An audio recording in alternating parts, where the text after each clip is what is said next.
ज्ञान के मार्ग में पीछा नहीं रहना चाहते तो सब्सक्राइब करें हमारे चैनल प्राचीन ज्ञान को और पाइए सभी प्रकार के प्राचीन नवीन आयुर्वेदिक ज्योतिष जानकारी। नमस्कार दोस्तों, आप सभी लोगों का एक बार फिर से बहुत बहुत स्वागत है हमारे चैनल में। दोस्तों, पिछले साल की वीडियो में मैं आप लोगों को बताया था कि नवरात्रि के दिन इस वृक्ष को छू करके आ जाना, आपकी गरीबी मिट जाएंगे। तो आप सभी लोगों के मन में ये प्रश्न उठ रहे होंगे, क्या सच में ऐसा होता है? तो दोस्तों, अगर आस्था है तो आप जो है पत्थर पे भगवान को देख सकते हो, और आस्था नहीं है तो भगवान आपके सामने में खड़े, वो भी पत्थर तुल्य होते हैं। उसी प्रकार दोस्तों, जो उपाय की दुनिया में, टोने टोटके की दुनिया में, ये दोस्तों आपके आस्था के ऊपर में निर्भर करता है। तो दोस्तों, मैं आप लोगों को भ्रमित नहीं करूंगा, मैं आप लोगों को सत्य और सटीक जानकारी बताऊंगा। तो इस वर्ष की वीडियो न्यू है और कुछ वीडियो अटैच भी हैं। तो देखिए दोस्तों, नवरात्रि में माता नव दुर्गा जी जो है हर वृक्ष पर बसती हैं। माता रानी हर वृक्ष पर बसती हैं और माता रानी को जो देवी वृक्ष हैं बहुत ही ज्यादा प्रिय हैं। तो दोस्तों, इस प्रिय वृक्ष की नवरात्रि के समय में पूजा करने से, आराधना करने से माँ नव दुर्गा की पूजा आराधना करने के बराबर ही फल प्राप्त होता है। और दोस्तों, माता प्रसन्न भी होती हैं। देखिए दोस्तों, माता नव दुर्गा जो है प्रकृति है, और दोस्तों ये कभी भी आपने देखा होगा दोस्तों, प्रकृति कभी भी किसी के साथ में भेदभाव नहीं करती। जैसे कि दोस्तों आपने देखा होगा, प्रकृति सभी को, जैसे उच्च जाति का हो, नीच जाति का हो, अच्छे आदमी हो, बुरे आदमी हो, चंडाल हो, ब्राह्मण, सबको दोस्तों प्राणवायु प्रदान करती है। प्रकृति कभी किसी के साथ में भेदभाव नहीं करती। अगर प्रकृति चाहे तो यह चंडाल है, इससे मैं वायु क्यों प्रदान करूं, इस प्रकार के अगर मन में थोड़ा सा भाव करके वायु ना दे तो व्यक्ति मर जाएंगे। तो मैं एक बात सभी लोगों को कह दूं, मैं हर वीडियो में बोलता हूं कि दोस्तों ईश्वर के प्रथम स्वरूप प्रकृति है। प्रकृति से बड़ा इस संसार में कोई नहीं। दोस्तों, इस वर्ष 2024 में 9 अप्रैल से चैत्र नवरात्रि प्रारंभ हो जाएंगे, जो कि दोस्तों 17 अप्रैल दिन बुधवार को समाप्त होगा। चैत्र नवरात्रि के किसी भी दिन इस वृक्ष की पूजा कर लेना, इस वृक्ष को छू करके आ जाना, आपकी गरीबी अवश्य मिटेंगे। सबसे पहले दोस्तों, मैं आप लोगों को नीम वृक्ष के बारे में बता दूं, इसके बाद मैं वृक्षों की संपूर्ण जानकारी बताऊंगा। हाँ, वीडियो को लाइक नहीं किए होंगे तो भैया वीडियो को लाइक कर लेना, चैनल को सब्सक्राइब कर लेना, बाजू में बने बेल का आइकन को भी प्रेस कर लेना, ताकि हमारे आने वाले नॉलेजेबल वीडियो आपको सबसे पहले मिल सके। और हाँ, वीडियो को आधे अधूरे छोड़ करके मत जाना, आधे अधूरे ज्ञान लटकते तलवार की तरह होते हैं। देखिए, जो नीम वृक्ष है इसे हम निमौनी बोलते हैं, इसमें माता नव दुर्गा की वास होता है। देखिए दोस्तों, जो नीम की वृक्ष है इसे निमौनी हम बोलते हैं, और माता की जितने भी सखी हैं इसमें नीम के वृक्ष पर बसते हैं। और हाँ, नीम वृक्ष पर दोस्तों झुलना भी लगाए जाते हैं। लोग माता रानी को प्रसन्न करने के लिए नीम के वृक्ष पर झुलना लगाते, जो उनके भक्तगण हैं। और संसार के समस्त देवी शक्ति जो हैं, जो भी देवी शक्ति, सब नीम वृक्ष पर बसते हैं। इसलिए दोस्तों, धर्म की दृष्टि से, अध्यात्म की दृष्टि से नीम के वृक्ष बहुत ही पावन कहे गए हैं। और प्राचीन समय के लोग अपने घर के द्वार पर नीम के वृक्ष भी लगाते थे, क्योंकि नीम के वृक्ष घर के द्वार पर लगाने से दोस्तों ये हमें रोगों से भी बचाता है। तो नवरात्रि में नीम वृक्ष के नीचे शाम के समय अगर घी का दीपक जलाएं तो दोस्तों यश बढ़ता है, ऐसा हमारे धर्म लिखित शास्त्रों में कहे हैं। और दूध चढ़ाने से सौभाग्य की प्राप्ति होता है।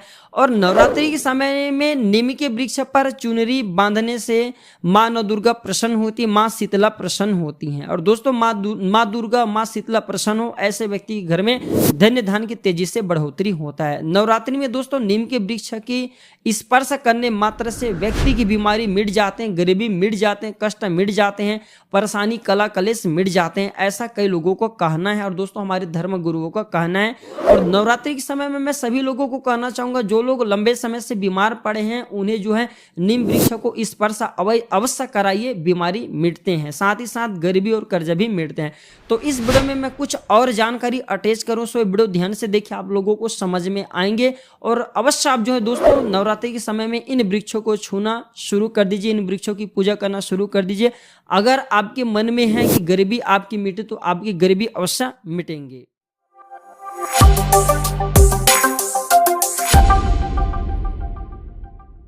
तो दोस्तों, हमारे धर्म शास्त्रों में अनेक ऐसे वृक्ष हैं जो कल्याणकारी होते हैं, मंगलकारी होते हैं। अगर इस वृक्ष को छू लेते हैं तो आपकी सभी प्रकार की परेशानी है, सभी प्रकार के कष्ट हैं, सब समाप्त हो जाते हैं।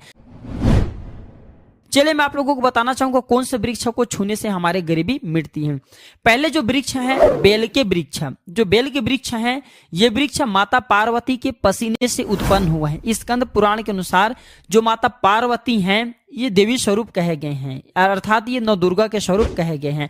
तो स्कंद पुराण के कथा में कहे गए हैं जो बेल के वृक्ष है माता पार्वती के पसीने से उत्पन्न हुए हैं। इसके डाली में पार्वती, जड़ में ब्रह्म, तने में विष्णु एवं समस्त जो हिस्से हैं उसमें भगवान शंकर जी बसते हैं। संध्या काल में शिव मंदिर के समीप या नौ दुर्गा मंदिर के समीप जो बेल के वृक्ष हैं इसके नीचे में घी का दीपक जलाने से व्यक्ति धनवान, गुणवान एवं पराक्रमी बनता है। व्यक्ति की सभी प्रकार के मनोरथ की पूर्ति होते हैं। हमारे धर्म शास्त्र ये भी कहते हैं नवरात्रि के समय में अगर कोई भी व्यक्ति, जी हाँ, नवरात्रि के समय में अगर कोई भी व्यक्ति बेल के वृक्ष को माता नौ दुर्गा का ध्यान करते हुए 7 बार छू करके आ जाते हैं तो ऐसे व्यक्ति की तत्काल, अगर उपवास व्रत रखे हैं, ध्यान से सुनिए, जो लोग उपवास व्रत रखें ऐसे व्यक्ति की थकान, सुस्ती तत्काल चली जाती है। ध्यान से सुनिए, जो व्यक्ति उपवास रखे हैं, व्रत रखे हैं, ऐसे व्यक्ति को नवरात्रि के समय में जितना ज्यादा हो सके संध्या काल में बेल के वृक्ष को जरूर छूना चाहिए। केवल आप ज्यादा नहीं छू सकते तो 7 बार छू करके जरूर आ जाना और बेल वृक्ष के नीचे में घी का दीपक जरूर जला देना। घी का दीपक जलाते हैं तो इसका क्या फायदा मिलता है ये भी इसमें वीडियो में बताऊंगा।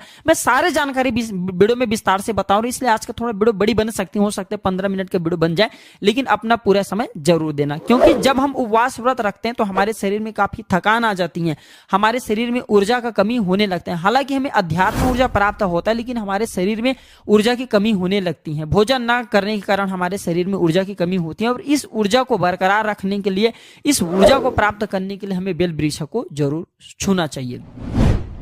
अनेक संत महात्माओं ने बेल वृक्ष के पत्ते को खा करके तपस्या की है एवं कई प्रकार की सिद्धियां हासिल की हैं। धर्मशास्त्र कहते हैं अगर नवरात्रि के समय में बेल के पत्ते खाया जाए तो जो व्यक्ति लंबे समय से जो मंत्र की जाप कर रहे हैं प्राप्त नहीं हो पा रही है, फिर कुछ आप ऐसे सिद्धि को प्राप्त करें जो सिद्धि आपको काफी लंबे समय से प्राप्त, बेल के पत्ते खाने से वह सिद्धि जल्दी प्राप्त होती है। इसके नीचे घी का दीपक जलाने से हमें सिद्धि की प्राप्ति होती है। कई सिद्धि का मतलब होता है कार्य में सफलता। तो जो लंबे समय से आपके कार्य नहीं हो पा रहे उस कार्य में नवरात्रि के समय में जितने भी दिन हो सके आप जो है जब भी आपको समय मिले तो शाम के समय में घी का दीपक जरूर जला देना।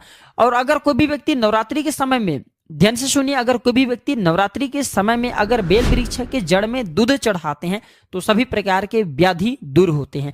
अगर सिंदूर युक्त गंगा जल चढ़ाते हैं तो व्यक्ति की गरीबी मिटता है। अगर तिल चढ़ाते हैं बेल वृक्ष के जड़ में तो सौभाग्य की प्राप्ति होता है। और अगर बेल वृक्ष के तीनों पत्तों में, ध्यान से सुनिए, त्रिदेवी कही गई है जैसे कि महाकाली, महालक्ष्मी, महासरस्वती।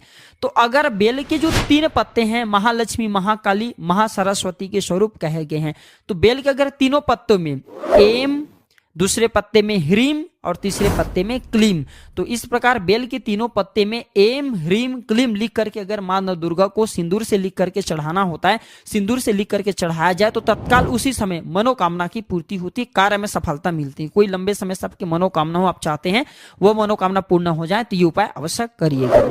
इसके जड़ में, ध्यान से सुनिए, नवरात्रि के समय में इसके जड़ में अगर तांबे की कोई भी रिंग होते हैं, जिसे हम एक प्रकार के तांबे की जो धातु है ये मंगल से जुड़ी हुई होती हैं, तो अगर नवरात्रि के समय में इसके जड़ में तांबे की जो रिंग होते हैं, अंगूठी होते हैं, अगर आप 4 अंगुल खन करके दबा करके आ जाते हैं, नवरात्रि भर इसे दबे रहने देना, इसके बाद अगर आप पहने लेते हैं तो वो जागृत हो जाते हैं, क्योंकि जो बेल के वृक्ष हैं स्वयं जागृत कहे गए हैं। और नवरात्रि के समय में इसकी जो औरा होती है, उसकी जो ऊर्जा होती है अत्यधिक बढ़ जाती है। फिर अगर आप इस प्रकार के अंगूठी को पहनते तो कभी भी आपको रक्त संबंधी समस्या नहीं आती, शनि का दोष नहीं सताता, राहु की पीड़ा नहीं सताता और नौ दुर्गा की कृपा से सदैव आप सुरक्षित रहते हैं। ऐसे व्यक्ति की कभी भी अकाल मृत्यु नहीं होती। मैं दूसरे पौधे के बारे में जो बता रहा हूं वो पौधे भी जान लीजिए।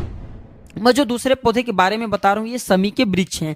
समी के वृक्ष को स्वयं जगदम्बा की स्वरूप कहे गए हैं। जो समी के वृक्ष हैं ये स्वयं जगदम्बा के स्वरूप हैं। इस पर स्वयं माँ जगदम्बा स्वयं साक्षात विराजमान रहती हैं। और कोई भी व्यक्ति अगर संध्या काल में नवरात्रि के समय में इसके नीचे में धूप दीप जलाता है, धुएं दिखाता है तो उनके सभी प्रकार की परेशानी दूर होता है। धर्मशास्त्र कहते हैं अगर कोई भी व्यक्ति नवरात्रि के पूरे समय में अगर हो सके, अगर आप एक दिन भी करना चाहते हैं तो ये उपाय एक दिन भी कर सकते हैं, पंचमी या सप्तमी के भी कर सकते हैं। तो हमारे धर्मशास्त्र में कहे गए अगर नवरात्रि के समय में लाल चूड़ी अगर कोई भी व्यक्ति मनोकामना बोलते हुए समी के वृक्ष में बांधे तो वह मनोकामना की पूर्ति होता है। लाल चूड़ी अगर कोई भी महिला जाकर के बांधती है तो उन्हें सौभाग्य की प्राप्ति होती, उनके पति की कभी भी अकाल मृत्यु नहीं होती। इसके जड़ में सिंदूर डालने से व्यक्ति को आरोग्य की प्राप्ति होता है। जो लोग लंबे समय से बीमार पड़े हैं, ऐसे व्यक्ति के जो घर में रहने वाले सदस्य हैं, वो लोग जो बीमार पड़े हैं उनके शरीर से 7 बार सिंदूर को उतारा करके, उनके शरीर से 7 बार सिंदूर को उतारा करके समी के जड़ में डाल सकते हैं, तो उनके रोग जल्दी ठीक हो जाएंगे। जो लोग लंबे समय से बीमार पड़े हैं या फिर आप बीमार से बचना चाहते हैं, निरोग रहना चाहते हैं, तो इसके जड़ में सिंदूर जरूर डालें। मनोकामना पूर्ति करने के लिए मैं मंत्र बता रहा हूं, इस मंत्र को बोलते हुए समी के वृक्ष को छूना है। इस मंत्र को बोलते हुए समी के वृक्ष को छूना है। अब तत्काल नवरात्रि के समय में इसका रिजल्ट देखना। जैसे नवरात्रि समाप्त होगा, आपकी जो मनोकामना उसकी पूर्ति हो जाएंगे, आपकी जो दरिद्रता है वह दरिद्रता समाप्त हो जाएंगे। तो मंत्र कौन से हैं? तो आपको बोलना है मम मनोरथ पूरय, मम मनोरथ पूरय, मम दरिद्र नाशय। ये मंत्र आपको बोलना है, मम मनोरथ पूरय, मम दरिद्र नाशय। ये आपको मंत्र बोलते हुए समी के वृक्ष को छूना है। सभी प्रकार के आपके मनोरथ की पूर्ति होगा, आपकी जो दरिद्रता है दरिद्रता समाप्त हो जाएंगे, छू मंत्र हो जाएंगे। ये आपको छूते हुए बोलना है।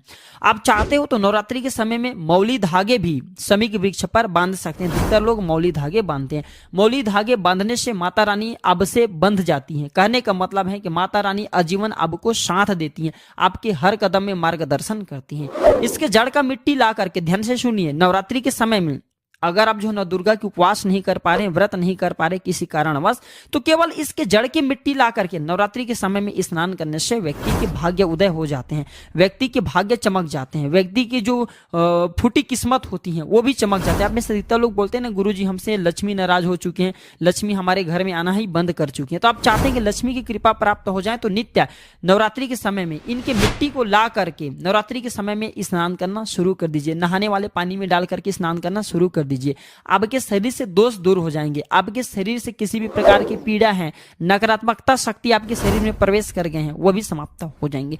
तीसरे क्रम में मैं जिस वृक्ष के बारे में बता रहा हूं मित्रों, इस वृक्ष को देव वृक्ष भी कहे जाते हैं। जो तीसरे वृक्ष है वो है पारिजात का वृक्ष। पारिजात का वृक्ष समुद्र मंथन से उत्पन्न हुआ था और ये देवराज इंद्र के नंदन वन में स्थापित किया गया था।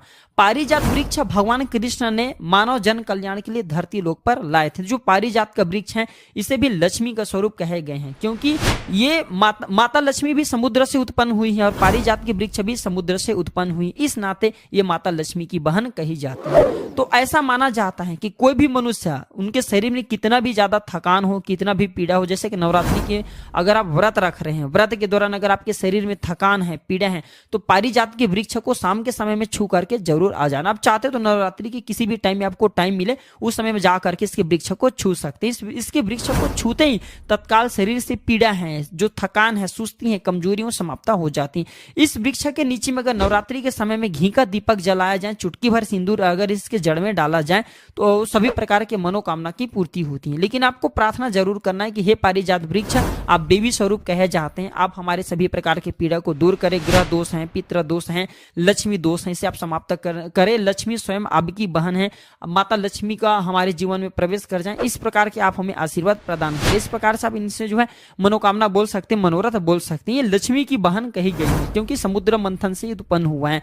तो अगर आप भी जल्द धनवान बनना चाहते हैं, आपके जीवन में कोई कामना है, कोई कामना अधूरी रह गई है, तो हमने 3 वृक्ष के बारे में बताए हैं। इन 3 वृक्ष को नवरात्रि के समय में छूना शुरू कर सकते हैं। और अगर कोई व्यक्ति ये तीनों वृक्ष को छू लेते हैं, ध्यान से सुनिए, अगर तीनों वृक्ष को छू लेते हैं तो ऐसे व्यक्ति की कार्य सफल होने से, ऐसे व्यक्ति की मनोकामना पूर्ण होने से दुनिया की कोई भी शक्ति नहीं रोक पाएंगे। मनोकामना पूर्ति करने के लिए, कार्य में प्रगति प्राप्त करने के लिए, अपनी किस्मत को चमकाने के लिए, स्वयं भाग्य को जागृत करने के लिए नवरात्रि में ये उपाय जरूर करिएगा। ये उपाय सोने पे सुहागे होगा। ये आपकी जिंदगी को संवार देंगे, आपकी जिंदगी में चल रही परेशानी को दूर कर देंगे। तो ये जानकारी कैसा लगा हमें कमेंट सेक्शन में जरूर बताना और इस जानकारी को अपने तक सीमित मत रखना, इस जानकारी को आगे जरूर शेयर करना, क्योंकि ज्ञान बढ़ाने से ज्ञान बढ़ता। हो सकता है आप इस वीडियो को शेयर आगे करेंगे तो कोई व्यक्ति नवरात्रि के समय में थकान महसूस करते हैं, पीड़ा नवरात्रि के समय में उनको होती है, किसी भी प्रकार के कष्ट होता है, तो इन वृक्षों को छू करके सारे कष्ट से छुटकारा पा सकते हैं। तो समाज कल्याण हेतु इस वीडियो को आगे जरूर शेयर करना। कमेंट बॉक्स में अभी तक जय माता दी नहीं लिखे तो जय माता दी लिख दीजिए। आज की जानकारी पर समाप्त करता हूं। दर्शकों, वीडियो देखने के लिए धन्यवाद। नमस्कार। जय माता दी। माता रानी आप सभी दर्शकों की सभी प्रकार की मनोकामना को पूर्ण करें।